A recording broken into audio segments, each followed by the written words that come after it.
Hi, I'm Metta Spencer in Toronto. And for the past 2.5 years, I've been working on a little thing that I modestly call How to Save the World, the Project Save the World. And I've talked to a whole bunch of people.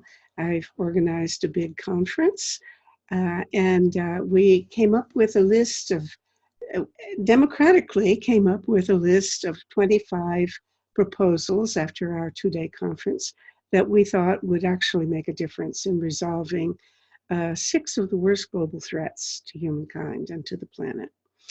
That was a couple of years ago, and since then I've been interviewing people every week, a talk show like this, 1 to 3 or 4 people about some global issue having to do with these 6 threats. So I thought it's about time for me to make a show about my conclusions or my interim suggestions for what we can do to help this situation. And one reason is this is an occasion when people are really thinking more deeply than they normally would about fairly radical proposals that for changing policies involving governance and the way we manage human affairs. So I want to tell you what I think I have learned from this experiment. And it's not over. It's on the beginning in a way. And I, at the end, probably want to enlist you in Project Save the World because we all need to do it. What have I learned? Okay, one of the things I've learned, I think, is that we need to think big.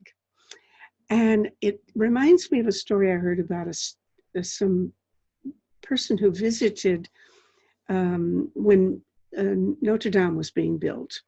And he went up and talked to the various stonemasons that were working. And he talked to one guy and said, "What are you doing?" And the stonemason said, "I'm shaping a block of granite." They went to the next one and he said, "What are you doing?" That guy said, "I'm building a cathedral." I think we have to think like that guy. We have to think what I'm doing is saving the world. And of course, we can't individually do it any more than one Mason could do it, but he knew that he was doing something. And it's a daunting challenge, but in a way, it's an enormous privilege because we're now at a moment in history when we can really make a difference, when what we do makes a big difference. And it's a real privilege to be in a situation where we have an opportunity to contribute something really important.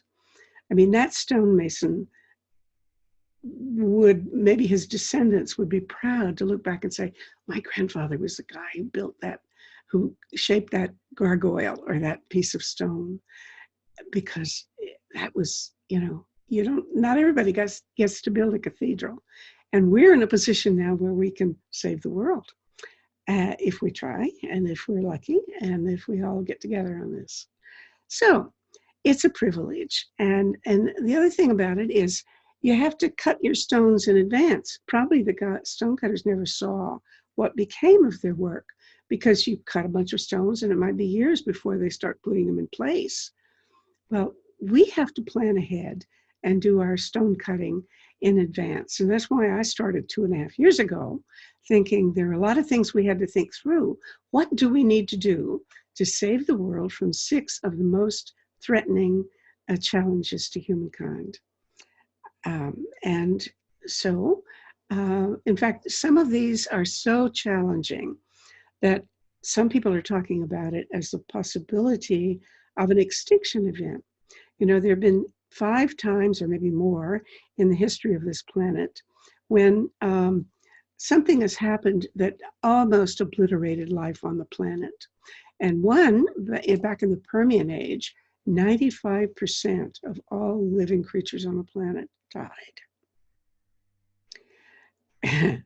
Well, I think they think it was caused by volcanoes in Siberia or something that emitted gases and made it impossible for living creatures. But, we can make our own atmosphere pretty uncomfortable too if we don't watch it. And certainly global warming is one of the threats that we have to deal with. So it's a daunting challenge, to do, well, people say, look, one of these problems is enough, it's overwhelming. But if you have 6 problems, each of which might, kill 1 billion people in a short period of time, you can't even think about that. Well, we have to, because all 6 of these things fit together. And in fact, it's probably easier, I know it's easier, to solve them as a comprehensive package than it is to try to solve them one after another. You can't do it step by step. You have to do things together in order to make it work, because they're interdependent causally. So we need to be able to understand our part in the whole effort, the project, and we need sort of a social movement of social movements, activists that understand their role in the larger scheme of things, and in dealing with what I think are 6 of the most important threats. First being war and weapons, or let's call it here militarism. The second being global warming, or some people naturally say climate change. Third, famine. Fourth is pandemics. And they didn't even think it was smart for me to put that on the list a year or 2 ago. Pandemics, who worries about that?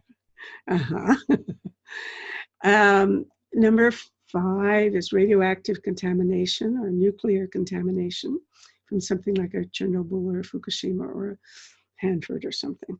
And finally, number 6 is cyberattacks. And I want to talk about all of them, because we need, in addition to solving these 6 threats, we're going to see that we actually need to make some changes in the economy and in our system of governance in order to resolve these. Okay, so we start with war and weapons because I think that is the keystone in the whole system. It is, in a way, the most crucial thing to solve of all because of systemic property. It affects all 5 of the other global threats. In fact, I don't think we can solve any one of them without solving, at least partially solving, this one and some of the others. So militarism is related to every one of these in a way that I want to spend a little time telling you. Militarism and global warming are connected very much more than we're really thinking, because mostly, number one, because of military expenditures. Total military expenditure for the world rose to $1.8 trillion in 2018. And the IPCC says that that's enough to meet the Paris Agreement target. We're not going to meet it otherwise. How else are we going to get there? That's the place where we can actually cut. And it's not showing up in the agreements. In Kyoto, it was exempted. Military expenditures were not even counted against a country's quota for emissions. And in Paris, it sort of counts, but nobody's holding anybody accountable that way.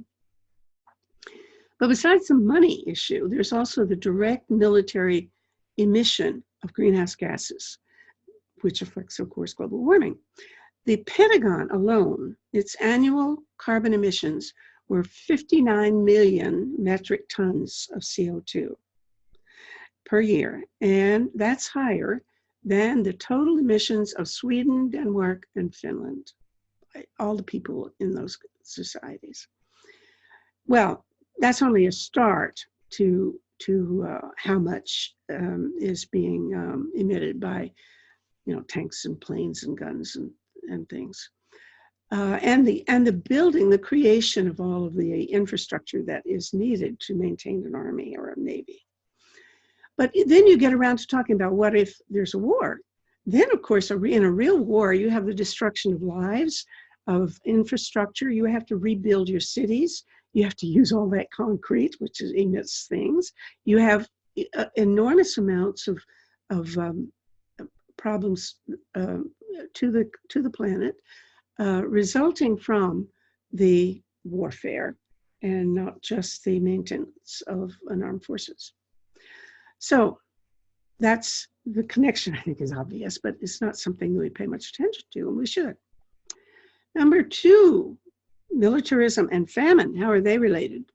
Well, in fact, nowadays, almost every famine that takes place, and there aren't very many of them, are not acts of nature or acts of God, as they used to call it, but they're actual violations of human rights. They're acts of war.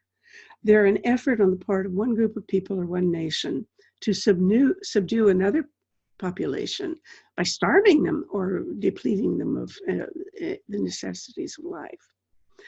Moreover, when there is a war, hunger occurs because the farmers are off being soldiers, and even if their families can stay at home and plant the crops, they don't dare take them to market, or they don't even dare go out and tell the fields because it's so dangerous with all of the war going on around them. So the existence of war has to impede the ability of a population to feed itself, and can directly lead to starvation. Let's talk about militarism and pandemics. Well, I think by now we are learning that bombs are not a very good defense against viruses. So we need to spend some of that money on health instead of aggressive weapons. And moreover, even maintaining an army spreads diseases. Look at the history of 1918, the Great Spanish Flu epidemic. That was brought about largely by soldiers moving from one place to another, taking the disease bacteria with them. Viruses? Yes, of course it was coronavirus, wasn't it? But living in close quarters in the barracks and so on, that always creates conditions under which transmission can easily occur.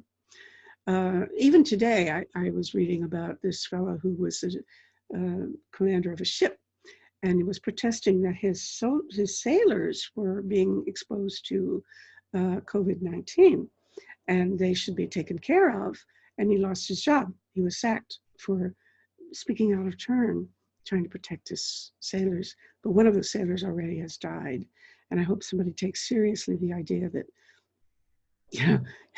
this is not a good situation for transmitting diseases. Let's talk now about militarism and radioactive contamination. Well, every reactor in the world produces plutonium. It can't be helped. In fact, the original reason for building reactors was to get the plutonium in order to use it in nuclear weapons, the first Manhattan Project. Now, every nuclear weapon in the world, it has to have either highly enriched uranium or plutonium in it. And the people building these things can't necessarily get it very easily. It takes a lot to produce these things. So that's why they build nuclear power plants. And in fact, as long as we keep, no matter what we do with the waste products, and that's bad enough, as long as there are reactors, and hundreds of them around the world, producing plutonium and other fissile materials, we can't abolish the threat of nuclear war, because that's the only place that a would-be nuclear power could get its raw materials, its ingredients for a nuclear bomb. So inevitably, invariably, nuclear power plants are inextricably connected to weaponry, although the Non-Proliferation Treaty wants to say, well, we should encourage the peaceful use of nuclear power and nuclear technology as long as countries promise not to use it for weapons. Well, they've kept their side of the bargain, but we can see that is not a very viable deal, and God knows how much longer it's going to hold up. Okay, let's talk finally about the connection between militarism and cyber attacks. The next war may not involve bombs at all. It may involve sabotage of our electronic infrastructure. So, in fact, as we get more things called, the Internet of Things, where our doorbells and our electric ovens and the heating system and cooling system and our cars are all hooked up to the same electronic devices, it's going to be much easier for people to sabotage that. Imagine having your electric grid go down because somebody found a way to pull the plug. And even, for example, lasers can destroy a nation's satellites. That's one of the things that the ABM system would be good for. It's not very good for shooting down incoming missiles, but it's really good at taking out an enemy's satellites and making it impossible for them to maintain their GPS systems, or half the things that a country nowadays depends upon. So warfare may not look like warfare, but if it involves the destruction of another country's infrastructure, it is definitely warfare. And I would say the same thing when it comes to the destruction of another country's government. And when you have trolls sitting in one country, I think they've moved from St. Petersburg to Romania or something now. And they're busy interfering with American elections, and I gather with other elections.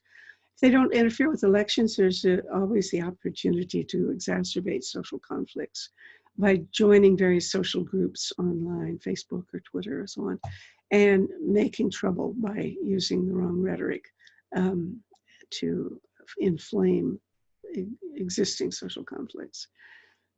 Is that war? Yeah, I think so. Anyway, there we go.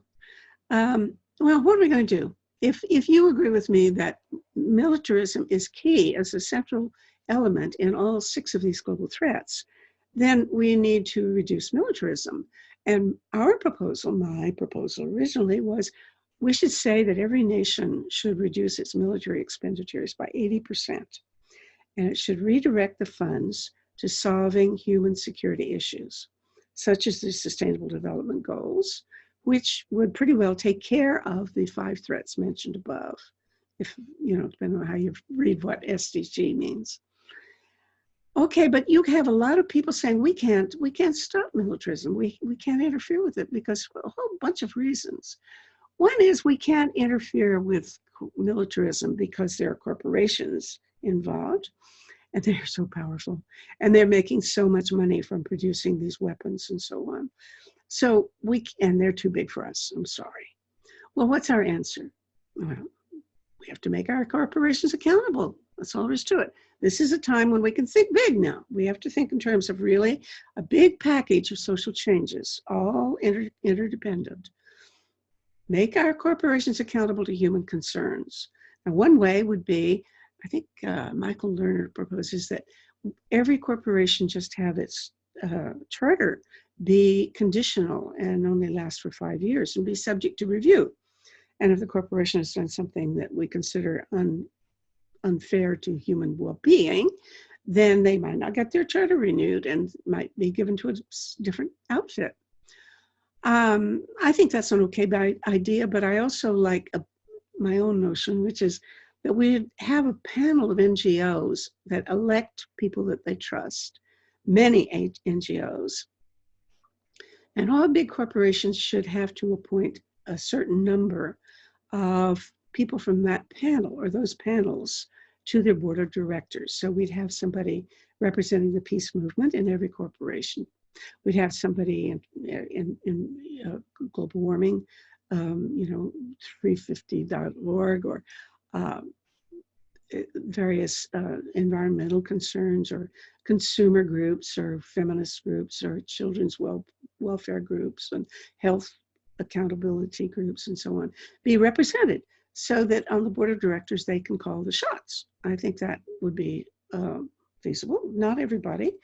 You could still have the stockholders be represented, but there should be plenty of people on the board of directors that are seeing to it that the corporation has a public welfare in mind. Well, people will also say, no, we can't get rid of militarism because this is the source of our jobs. And indeed, we see that all the time. Today in Canada, we have right back up again the issue about the Canadian sale of armored personnel carriers to Saudi Arabia. Not a very good country, not a country that we think is doing the right things by its citizens or carrying on Let's carry on a war against Iran. I mean, against Yemen. And so why is Canada selling these things? Because there are jobs involved. If you canceled the contract, there'd be a lot of people out of work. Okay, that is a general reason, a good reason, that we have to take that seriously, that jobs are involved. The way the system is set up now, people do depend on these jobs. What do we need? I think we should introduce a system of universal basic income. Everybody in the country gets, say, $1,500 a month. And some of us need it more than others. But the main thing is that if anybody really has an ethical objection to working for a company that's making armored personnel carriers for a country that's doing bad deeds, they could afford to say, no, quit, I'm going to stay home and I'm going to sell my artwork, or I'm going to see if I can raise enough food in the garden to get by without your stupid job. Thank you very much. So, and now, fortunately, for the first time, the universal basic income, which was considered absurd, unrealistic a year or two ago, is taking very seriously now, because countries are having to implement something like that as a relief package during the pandemic. And well, the good question is, if we can afford to do it now, why couldn't we afford to do it last year? And why can't we afford to do it next year? We can just change the way we get our money for the government and have some funds from other sources and do right by people, give people more autonomy. There's a lot of research showing that this really benefits human beings better than most forms of social assistance for poor people. But other people will say, no, we still can't do without the military, because we need a military to protect our country against a neighboring country that's an enemy of ours and might attack us. Well, okay, there are countries in the world that have done without their military. I understand Costa Rica is one. But that's what we created the United Nations for. That the United Nations was to stop the scourge of war, and it was to protect countries from attack. So what we need to do is strengthen the United Nations and to count on it. If you know that the United Nations is going to come to your aid if you get attacked, then you won't need to have an army of your own. So what would we need for the United Nations to do this? There are a lot of things that we need to change. We would have something called the United Nations Emergency Peace Service, which has military capability. It could go in and protect people, like a police force is there to protect us in civilian life. We don't get along completely without weapons, but we put them in the hands of people who are accountable in some sense. And so the United Nations has to be in charge of the peacekeepers. And they should be able to go to conflict zones even before there's a real war. And when they see that there's a trouble brewing, they should have all kinds of personnel besides military personnel who can go in and mediate or stop some sort of infringement of rights before it gets to the point of bloodshed. So, but this peace service must not just be accountable to the Security Council, which it would be now, because that organization is not working very well. I mean, it's sometimes, but usually there are problems there in terms of accountability. Now, it's also a larger problem about the United Nations, which is that the organization is a group of states. It's not a group of individual voters. It doesn't represent individual citizens. Its members are countries. And therefore it's not democratic, because in fact, what might be good for the state may not be good for the citizens that state is ruling over, especially if it's a tyranny or if it's a corrupt regime. And so, what the countries vote for is not necessarily to the advantage of their own population. And we need to find some way of making the United Nations more accountable so that you could dare to trust it to help you when time, if you get attacked or need help. Okay, so yes, we do need to change the UN, and this is the 75th anniversary of the UN. So it's time for us to look at ways of changing it. One of the things that most people know right away is that we should eliminate the veto power of the permanent 5 members of the Security Council. They're not going to go along with that, because why would they give up such an unusual amount of power and surrender that without complaint?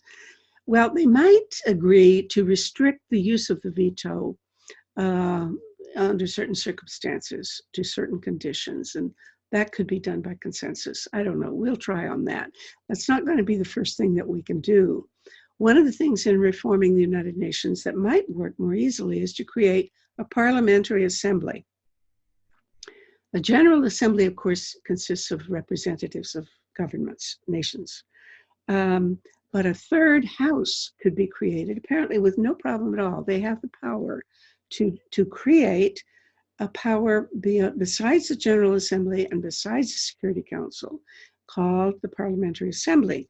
And that could be representative, at least partly, determined by the size of a given population. So you would have more representatives sent from countries that have a larger population. There might be other factors brought into play too, how much they're contributing and so on. But that would be one factor, and it would make it much more accountable. Of course, how are you going to get these people? How are you going to get an election for a world government? It's not quite a world government, but it would have a lot of influence. And well, initially, you probably couldn't, but you could designate that each country gets a certain number of its own members of parliament to send to the Parliamentary Assembly, and then work on getting direct elections by the people later on. That would take a while. Another thing that could be done to make the United Nations more accountable, and it sort of is happening, is you could have more civil society organizations involved in the agencies that the UN has. Everything from the women's organizations to organizations for, I don't know, children and health and agriculture and everything. Bring in civil society organizations and allow them to take direct part in the work of the security of the United Nations. That would, and there are ways of doing that, because the UN has this thing called the Economic and Social Council, or ECOSOC, and countries or organizations, NGOs, can affiliate to it. They have to prove that they're doing good work and behaving themselves and so on. And then they can send a certain number of people every year to represent them at the United Nations. And these people can take part in various ways. I myself have sat in on I think it was a resolution being formed at the second special session on disarmament at the UN way back in the 80s.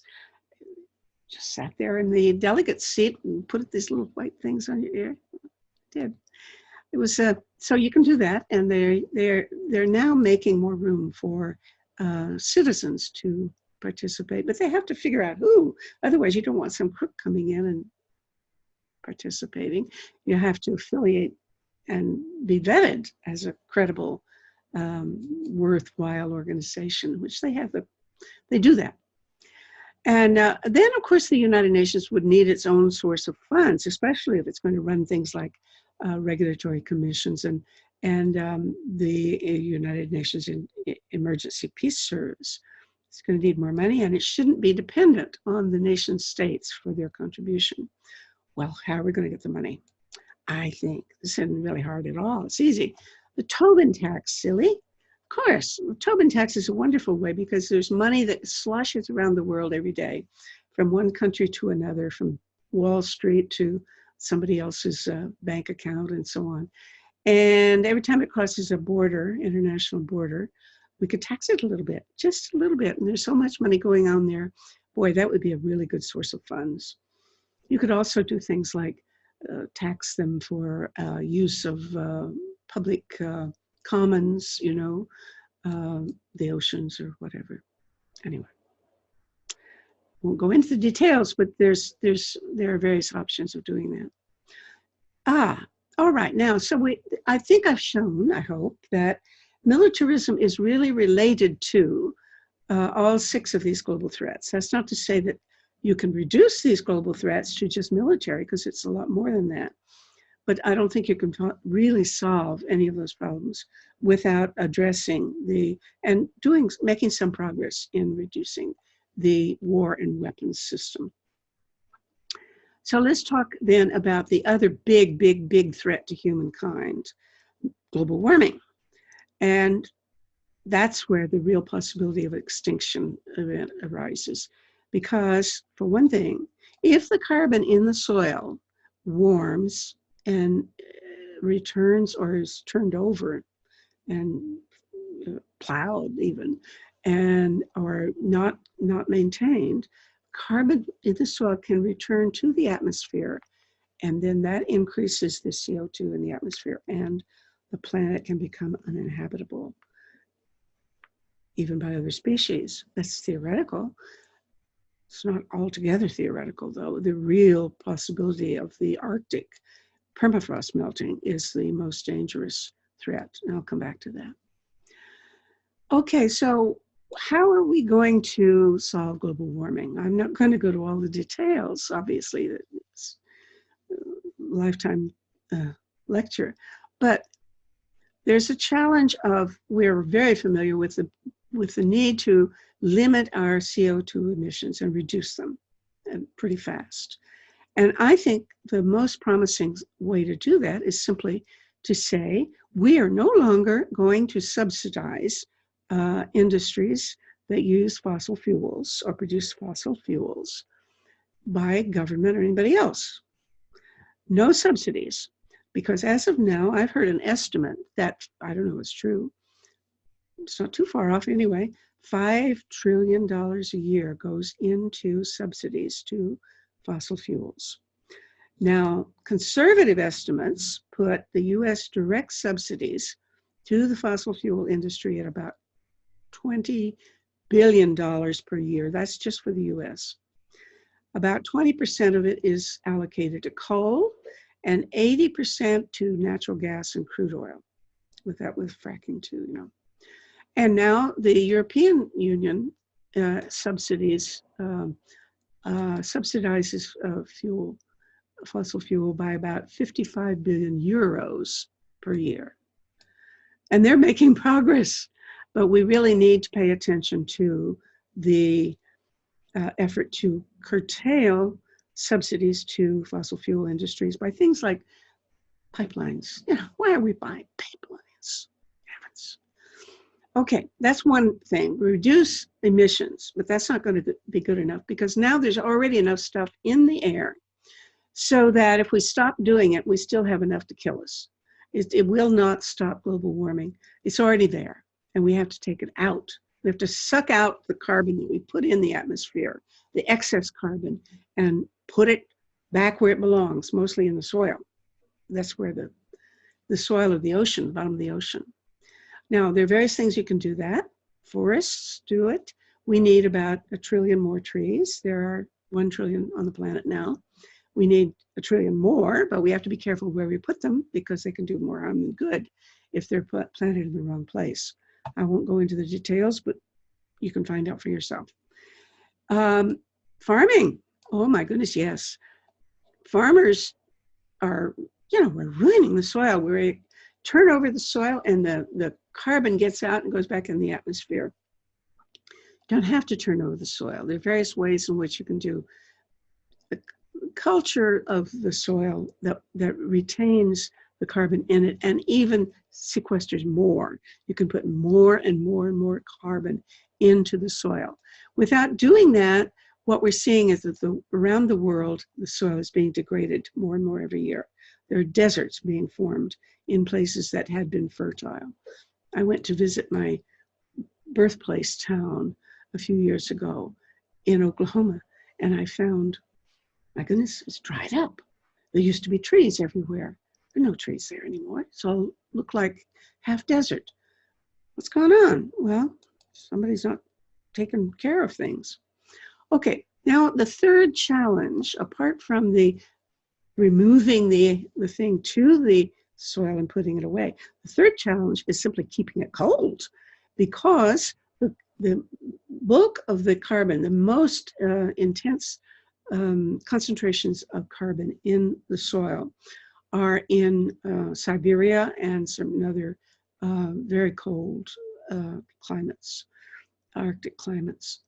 And what that means is that if the soil melts, if the permafrost there melts, and the water becomes liquid, there are bacteria that have been frozen there for hundreds of thousands of years, which come back to life.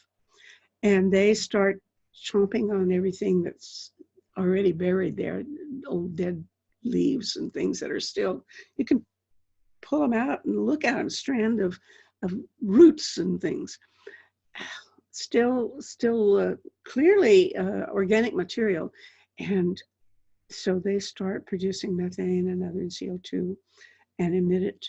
And the quicker the soil warms up, the quicker this will put all this carbon back in the atmosphere. I hope not all of it, because a fraction of it would be enough for maybe an extinction event. It's really, really scary. What can you do to keep the soil cold? Well, I'm very interested in an experiment going on in Siberia, a place called Pleistocene Park, where people are experimenting with bringing in large animals and watching what they do to the temperature of the soil. The point is that a big animal stomps around even during the winter and the cold and the dark. It has to keep eating grass. Herbivores eat all the time. And they have to kick aside the snow, and they have to get at the frozen grass. And then they stomp on the snow and pack it down. And where snow normally is sort of an insulating blanket over keeping the soil warmer, if you stomp it down and make it into ice, it cools the soil. So by stomping on the snow and traveling around, these big animals can make the soil measurably colder. And this is being discovered, and I think it's being borne out, as far as I can tell.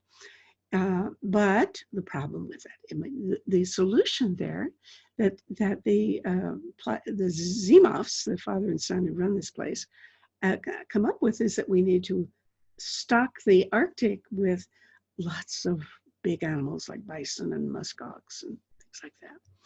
And that's going to take a long time.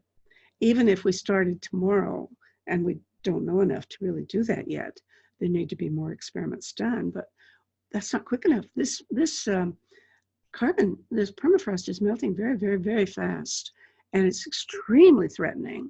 I would consider it maybe the most dangerous, ominous situation that humankind faces, because it's melting so fast. What can you do? Oh, I'm afraid it might be that we have to resort to geoengineering of some kind. Of course, forests will help. Forests will remove the CO2 from the atmosphere and put it in the soil. Farming also, that helps, but it's going to take more than that, I think. And we have to do something very quickly. And I think there are a couple of things that are being promoted as potentially fast actions. One is you could sprinkle iron filings in the ocean, just a little bit of it, because it feeds the phytoplankton, which take the CO2 out of the atmosphere, and then they die and they fall to the bottom of the ocean and stay there.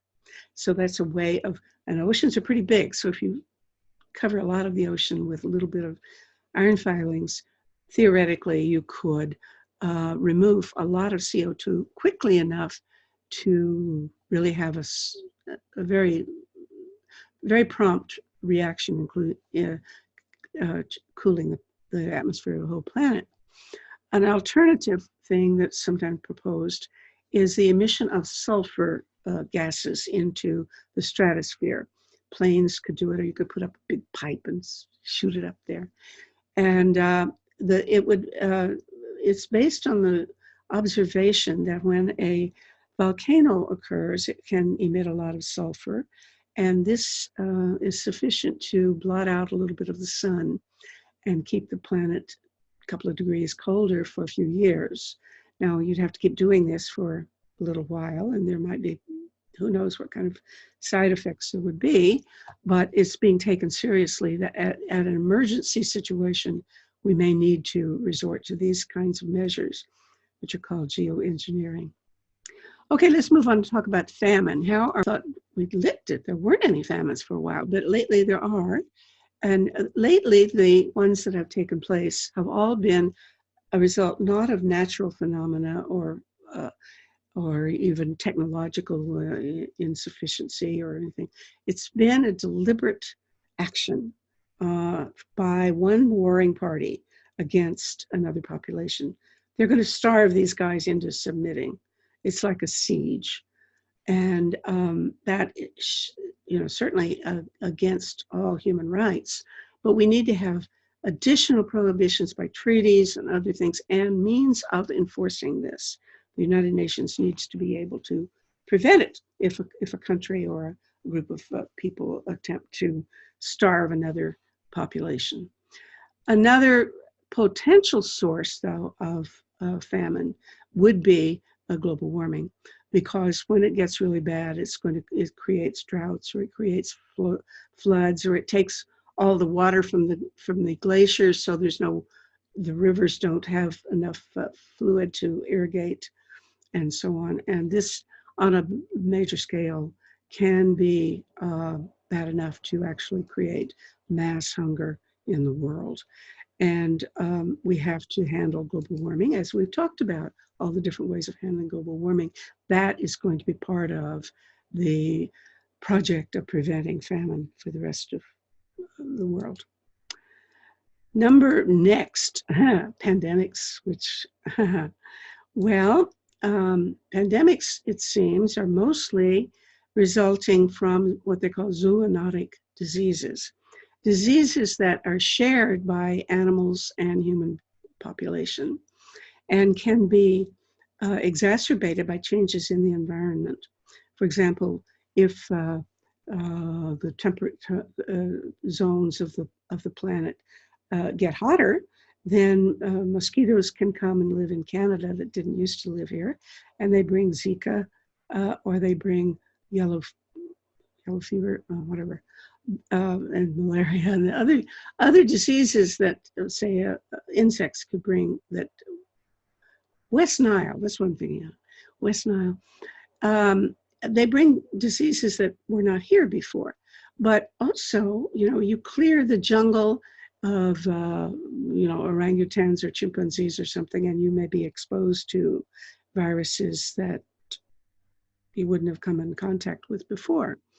So we need to encourage the kind of research that involves cooperation among veterinarians, people doing research in animal diseases, and human doctors, and the environmental medicine, because many diseases are connected to environmental circumstances, whether it's pollution or whatever.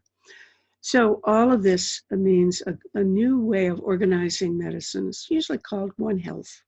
That is, there's one health that transcends species, and we need to look at ourselves as part of nature in that way. Also, we need to strengthen the authority of the World Health Organization. The World Health Organization has to take the word of the member states. If China sends in a report about what they did and how many cases of COVID-19 they had, and it's not true, the World Health Organization has to act as if it were true, because they have no independent way of going and measuring it. Sometimes they can go snoop around, but basically they are They don't have autonomy. And not only that, but they're very, very compromised by the relationship with the IAEA, which I will come back to in a second. Another thing that we need to look at are the problems about the use of antibiotics, the misuse of antibiotics by farmers or people who use, they feed antibiotics to animals to fatten them up. I don't know why it makes them fat, but it does. And so they give it to them even though they don't have any diseases. And then that builds up immunity. And then, of course, these antibiotic resistant, these pills that are killing bacteria are in the feces of animals and people, and people in certain countries leave them around. And there it contaminates the soil and everything else. So, and of course, terrible health hazards. So we need antibiotic research to replace the antibiotics that have already become, they're resistant. Some diseases can survive them. So we need to replace them with new kinds, and the pharmaceutical companies are not doing the job. Apparently it's not a good investment. You can't get enough money back that way. So states and international organizations need to invest in the research on antibiotics. And they should also research something called phages, because the only obvious and difficult solution to antibiotic resistance now is oftentimes you can take a particular bacterium that has acquired resistance to all known antibiotics, and there are phages that you can get. There are critters within the body that that can subdue it, and you can culture those and give people. But it takes time to do. You have to individually tailor the. You have to find what kind of bacterium is involved, and you have to tailor it to the person. That takes some time. So anyway, but there needs to be a lot more research on phages because it's a promising part solution. But in addition to these things, to manage pandemics, we need to be better prepared. We need to develop better institutional readiness for disasters of all kinds. And there is something called the incident management system, which is a method of bringing together all of the personnel of first responders who might be called upon to intervene in a disaster of any kind without any warning. It could be the fire department, it could be the ambulances, the hospitals, it could be the electric grid people who can, come and make a repair quickly, or flood control of all of the different institutions that might be involved with any kind of disaster that might occur, whether it's a forest fire, grass fire, a pandemic. Any number of things can happen. And this incident management system is something where people prepare ahead of time, and they have totally different roles to play from their normal one, but they plan and practice and they work it out before the disaster occurs so that they'll be ready to step up to the plate when it happens. And we want to promote that. That is part of the whole program called Platform for Survival. I should tell you about that, didn't. And finally, not finally, but almost finally, the number 5 is nuclear or radioactive contamination. And you can get exposed to radiation from many different sources besides being in a nuclear war. Obviously, mining uranium or handling waste products of nuclear reactors, or just there are a number of different ways in which the transportation of this on highways and so on. There are many ways in which people can be contaminated by radioactive exposure that is not desirable. There are desirable things that you can use radioactive exposure for, like killing cancer, but the undesirable ones are the ones we call contamination. and Fukushima and Chernobyl and Rocky Flats and Hanford and Mayak and oh my goodness, all these different places. You have no idea. I tell you this, I swear, betcha. You haven't a clue how many people have been killed already by that. Because they don't want you to know. And I'm not much of a conspiracy theorist. This is one that you can't help. If you know a little bit about it, you find out that the authorities of any country will almost always minimize and try to reassure the population that they're not in any great danger when they are. And and the World Health Organization is gravely compromised by the fact that it's subordinate not in a formal way, but apparently there's an agreement that the IAEA answers all questions about the hazards of radioactivity. WHO doesn't and won't, and has totally underrepresented the amount of illness and death caused by Chernobyl and the other things. If you want to read a book, there are a number by Kate Brown. One is called Plutopia, and another one, a more recent one. I've forgotten what it's called. Anyway, I should know. It's a great book. And actually, the problem is there's lobbying that goes on by people who have vested interests in the nuclear industry. There's a lot of money involved, and it's actually a losing proposition because you can't make money from this much too expensive a form of energy, and it's much too risky. And there's a guy named Gregory Yachko, who was under the Obama administration for the first term, the head of the Nuclear Regulatory Commission in the US.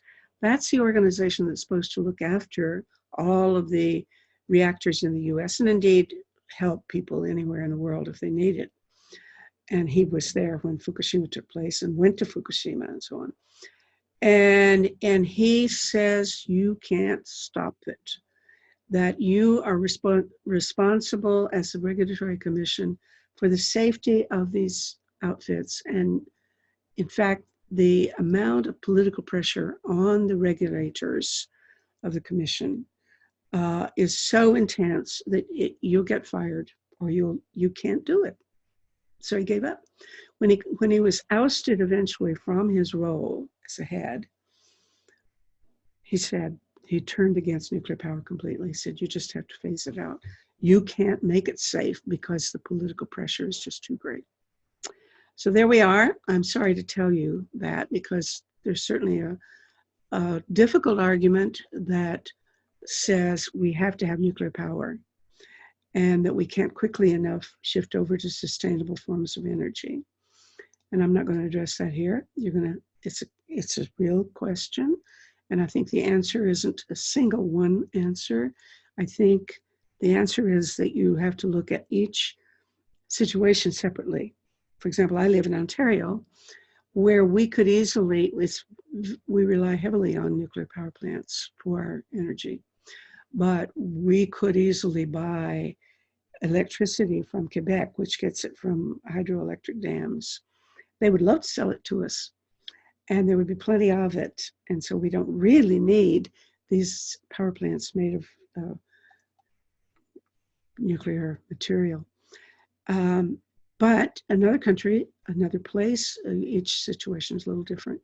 So you have to look at your situation separately and see what you can do to speed up the shift out of nuclear power. Now let's go to the final thing, which is cyberattacks.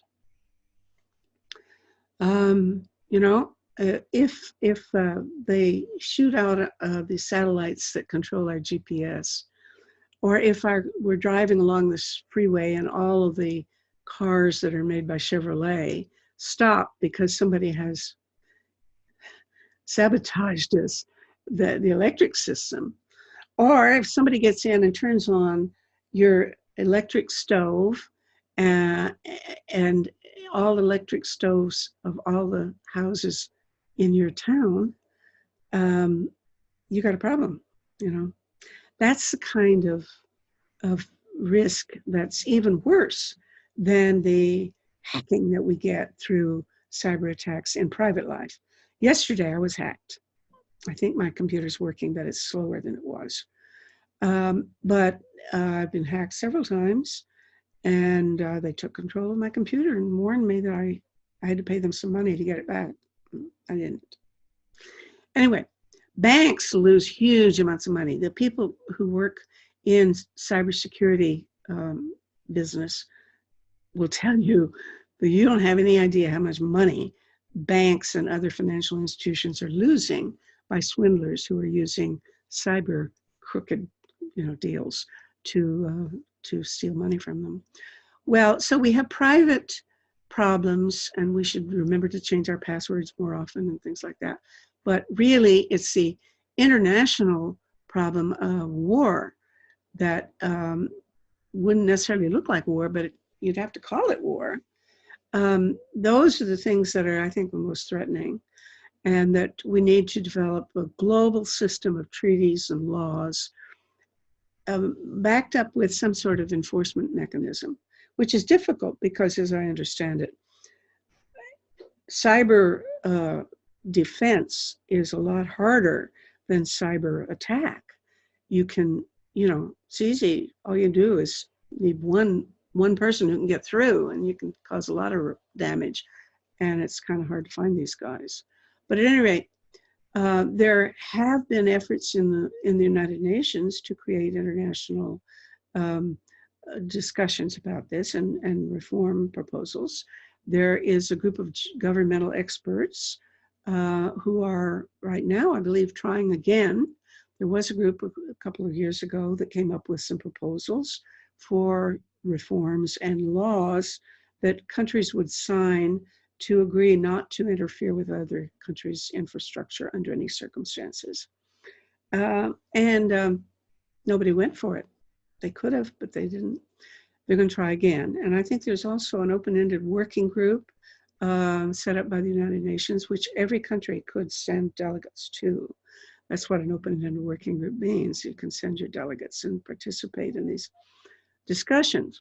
Okay, so that's what we really need, maybe the most, is international legislation and mechanisms for enforcement and surveillance.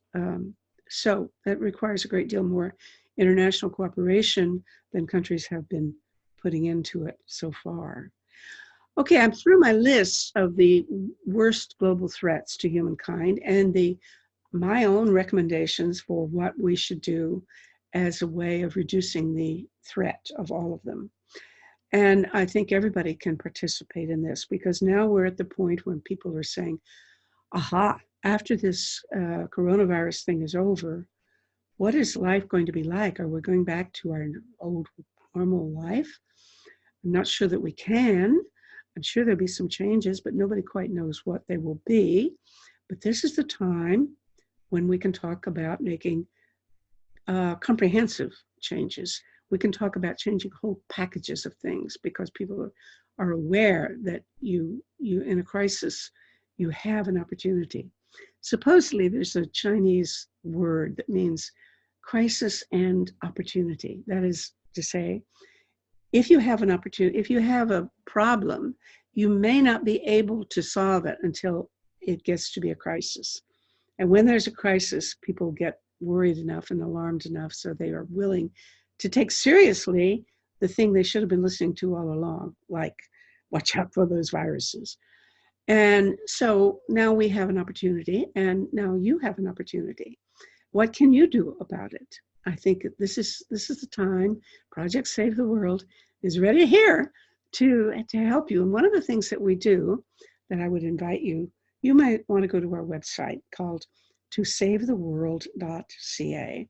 And there are places there where you can participate in conversations. There are comments columns, and you can discuss, you can post articles that you have read. You can argue with each other. You can dispute things. You're very welcome to come and participate in conversations on all of these different topics. You can find your way around it. In addition, I have all of these 106 or 7 of the talk shows that I've made so far. This is going to be the next one. And you can watch those and share them with other people and discuss them with your friends. And once a month, Project Save the World has a global town hall meeting on the last Sunday of every month from 2 to 4 p.m. Eastern Time. I'm in Toronto. We have a Zoom conference call, and it is a time when you can join us. Everybody in the world who's an activist who wants to consider what we need to do to save the world. Come and join us and share your own thoughts and participate in this. And then we make another video of it, like I'm making now of this, and I edit it and put it online on our website and on Facebook and on YouTube. So you'll be able to see it there and share it with your friends. I hope you do that. And I'm looking forward to the next phase of my adventure as I continue to save the world, and I invite you to save it too with me. This conversation is one of the weekly series Talk About Saving the World, produced by Peace Magazine and Project Save the World. Please visit our website at tosavetheworld.ca, where you can sign the Platform for Survival, a list of 25 public policy proposals that, if enacted, would greatly reduce the risk of 6 global threats to humankind. Come back next week for another discussion of a serious global issue.